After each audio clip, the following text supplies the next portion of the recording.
أعوذ بالله من الشيطان الرجيم بسم الله الرحمن الرحيم ألف لام ميم ذلك الكتاب لا ريب فيه هدى للمتقين.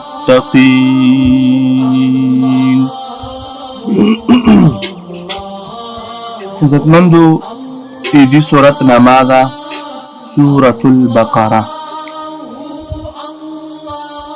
دا سوره بقره دا په مدینه منوره کې نازل شوه ده، یعنی نبی علیه السلام مکی معظمینه مدینه منوره ته هجرت کړو. دا سورت الله رب العزت جبريل علیه السلام په ذریعه سره نازل کړل او په دې سورت مبارکه کې 286 آیتونه دي او 40 رکوعون دي، یعنی 286 آیتونه دي او 40 رکوعون دي. او دې سورت ته سوره بقره ویلي. بقره یې په عربی کې غوطه. نو دې سورت ته سوره بقره ځکه یې چې په دې کې د غو والا واقعه دا ذکر کیږي. نو دې دی واجنه پورا سورت ته سوره بقره نما ورکا.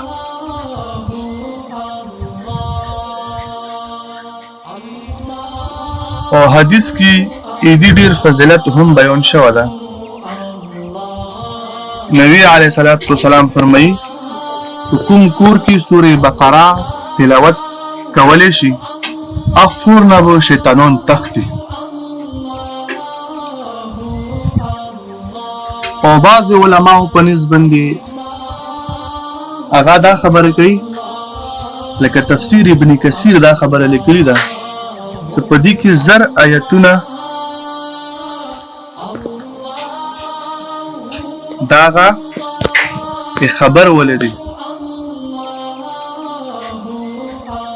یعنی 1000 په دې کې اخبار دي او 1000 په دې کې احکامات دي او 1000 په دې کې منهیات دي. یعنی الله رب العزت انسان ته خبر ورکوي او الله رب العزت په دې سورتونو کې احکامات ذکر کړي دي او الله رب العزت په دې سورت کې منهیات ذکر کړي، یعنی دا کارونه به نه کوي. الف لام میم. نو عزتمندو قرآن کې ډیر سورتونه داسې دي چې د هغو په شروع کې الف لام میم راغله ده. کله الف لام میم صاد راشي، کله الف لام را راشي، کله کاف ها یا عین صاد راشي، کله ح میم راشي. داسې مختلف الفاظ رسی. اوس دې معنا څه ده؟ په تفسیر ابن کثیر لیکلی دي چې دې ټولونه بهترینه معنا په الف لام میم ټولونه ښایسته معنا دا ده چې الله اعلم بمراده. دې په مراد باندې بس الله خپيږي، دې په معنی باندې الله خپيږي. الله اعلم بحقیقته. دې په حقیقت باندې الله خپيږي چې حقیقت کې دې څه معنا ده. انسان ته په دې باندې خبرې نه کول پکور چې دې معنا څه ده، ځکه دا دی الله رموز دي. رموز پټو خبرو ته دا دی الله پټي خبرې دي، دا الله رب العزت خلقو ته ظاهر نه دي کړي. نو بهترینه خبره دا ده چې د ځکه مو معنا د سکو چې دې معنی نه الله خبر ده، دې حقیقت نه الله خبر ده چې دې څه معنا ده. امام شاه ولی الله رحمه الله د هندوستان ډیر لوی عالم ده. هغه یې چې مو سره ډیر فکر وو، هغه چون کې تحقیقي عالم وو، تحقیق به کولو. هغه یلو چې مو ته د الف لام میم معنا ظاهره شي چې دې څه معنا ده. نو دوی کله شپې سم لستلو، شپې خوب وکتلو نو خوب کې د الف لام میم صاد ح میم د سورت په شروع کې څوره دا الفاظ دي. خوب یې وکتلو په دغو ټکو باندې ګول دایرې په تو وي. نو دې ته پاته ولګېدله د ګول دایره په تو ده دې معنا دا موته نشي ښیای. امام شاه ولی الله رحمه الله ته پاته ولګېدله چې دې معنا الله نه علاوه دا بل چاته نه ده معلومه. او دې ته په عربي اصطلاحات کې حروف مقطعات وتوي. خو بیا هم ایمو علما داسې خبرې کوي چې هغو چونکې دا ګوره یقیني معنا نه ده چې زه اوس کومه کوم. یقیني معنا یې هغه ده چې الله یې دې په معنی باندې ښه پوهېږي. خو بیا ایمو علما یې چې الف لام میم، الف معنا الله، لام معنا لازم، میم معنا مومن. الله پاک لازم کړه ده مومن باندې ذالک الکتاب دغه کتاب. الف معنا الله، لام معنا لازم، میم معنا مومن.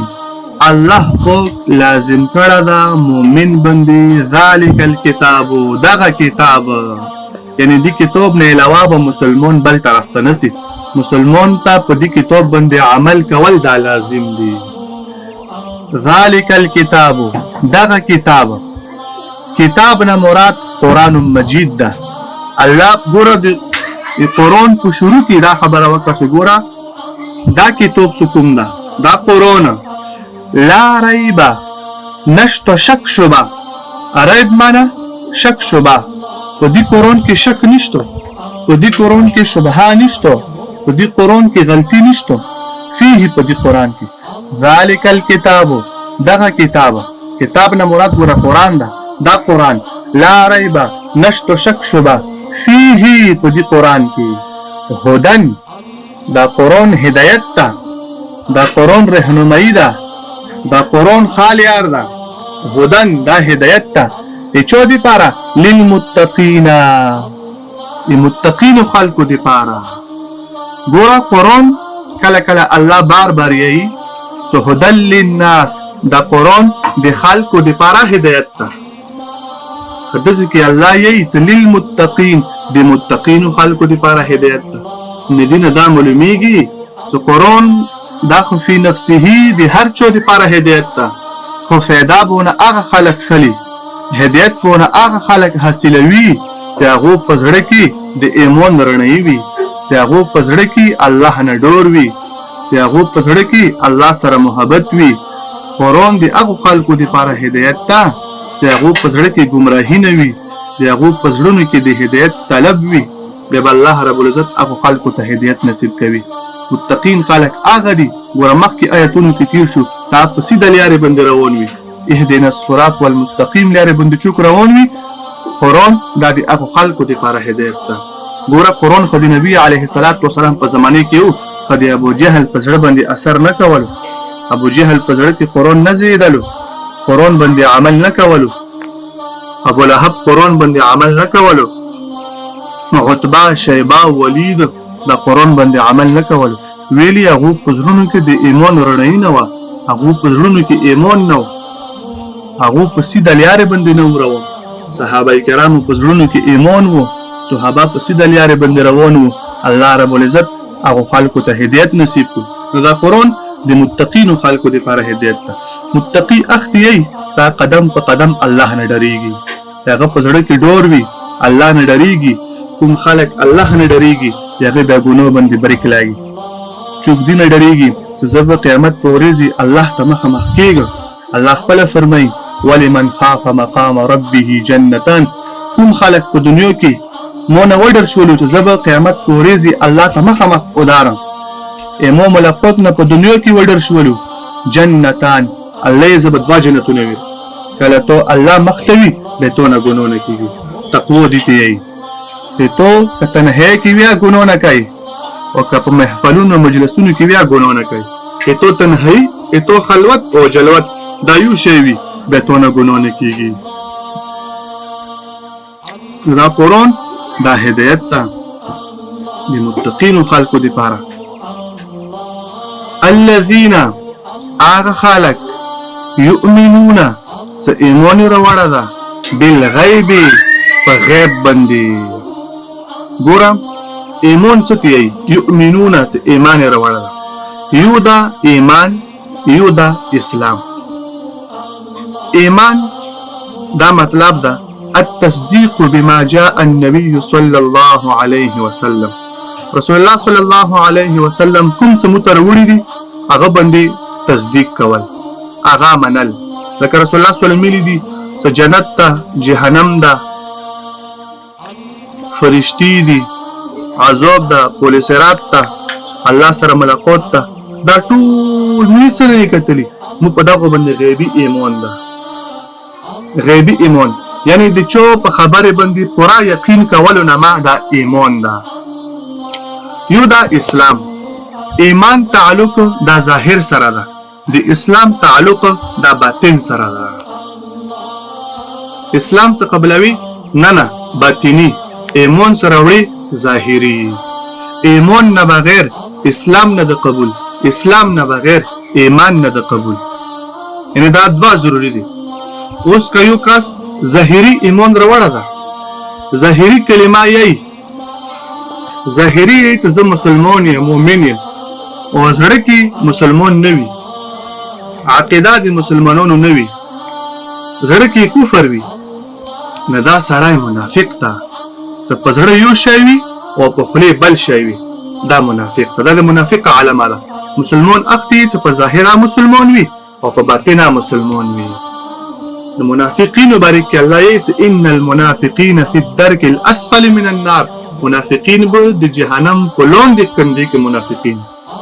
الذین هغه خلک یؤمنون چې ایمان راوړه ده بالغیب په غیب باندې. لکه غیبی څه شدي؟ ذات دی باری تعالی، الله مونږ غیب ده. وحی الهی، وحی څنګه راغلی ده؟ جنت، جهنم، ملائکه، عذاب قبر، دا ټول غیبی شیونه دي. موږ دې باندې به متوسي ایمان وروړو. ويقيمون الصلاة او المنځ قایموي. المنځ قایموي. ګوره متوسي قرآن وګورو، قرآن کې د المنځ ذکر 98 پیری راغله ده. 200 پیری الله پاک د المنځ ذکر په قرآن کې کړه ده. دا دوره اهم حکم ده. خو متوسي وګورو په قرآن کې الله د سینې ادو الصلاة، المنځ کوا، المنځ اد کوا نه. ويقيمون الصلاة المنځ قایموا، اقاموا الصلاة المنځ قایموا، اقیموا الصلاة المنځ قایموا، المنځ قایموا. دې څه معنی؟ المنځ قایموا. نو امام شافعي رحمه الله د ذکر لیکلی دي چې ويقيمون الصلاة دا معنا ده اي ادوها بجميع احکامها، المنځ په ټولو احکاماتو سره ادا کا. څه مطلب؟ المنځ فرض خيول وسطه، المنځ واجبات خيول وسطه، المنځ سنت خيول وسطه، المنځ مستحبات خيول وسطه. یعنی سوره احکامات دي، واجب دي، فرض دي، سنت دي، مستحب دي، مکروهات دي، مفسدات دي، ټول خيول وسطه. هغه نه بعد به ټول منځ کیږي. الله خپل فرمایي قد افلح المؤمنون، په تحقیق سره یقیني مسلمان کامیاب ده. هم مسلمان الذين هم في صلاتهم خاشعون، ساغال منځ د خشوع ولوي، یغال منځ خشوع ولوي، بار اندامونه برابر وي او باطنی توجه الله ته برابر وي. نو یقیمون الصلاة دا مطلب ده سلمون قائم کا. مطلب ده سلمنځ کې واجبات خیال باساتي، فرض خیال باساتي، سنت خیال باساتي، مستحبات خیال باساتي. المنځ دا دی الله رب العزت اهم حکم ده. په ټولو احکاماتو کې الله رب العزت ته محبوب حکم هغه عزت مندو المنځ ده. ويقيمون الصلاة المنځ قایموي. ومما هغه خلق رزقناهم چې ورکړي وي الله رب العزت مول دولت الله ورکړي وي. ومما رزقناهم او چې الله رب العزت ورکړي وي، الله رب العزت مول ورکړي وي، ينفقون هغه مول نه بیا خرج کوي. ومما الله فرمایي ومما او هغه خلق رزقناهم چې موږ ورکړي دي، یعنی موږ مول دولت ورکړه ده، ينفقون او هغه نه دی خرج کوي، یعنی دی الله په دین باندې خرج کوي، نیکو خلکو باندې خرج کوي، بیا به متوسي مول کې متوسي دولت کې به الله رب العزت بیا برکت اچوي. الف لام میم الله اعلم بمراده، ادي په معنی باندې ادي په مراد باندې الله خو پیږي. ذالک الکتاب دغه قرآن لا ریب فیه نشتو شک شبا په دې قرآن کې هدن هدایت للمتقین متقین خلقو د پاره الذين اغه خلق يؤمنون سيمون روړه بالغيب په غیب باندې ويقيمون الصلاة والمسقين ومما دي اغه مال رزقناهم الله رب العزت دوی ته ورکړه دا ومما رزقناهم اغه مال دولت اغه رزق الله رب العزت دوی ته ورکړه دا ينفقون اغه نه خرج کوي. صدق الله العظيم.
Allah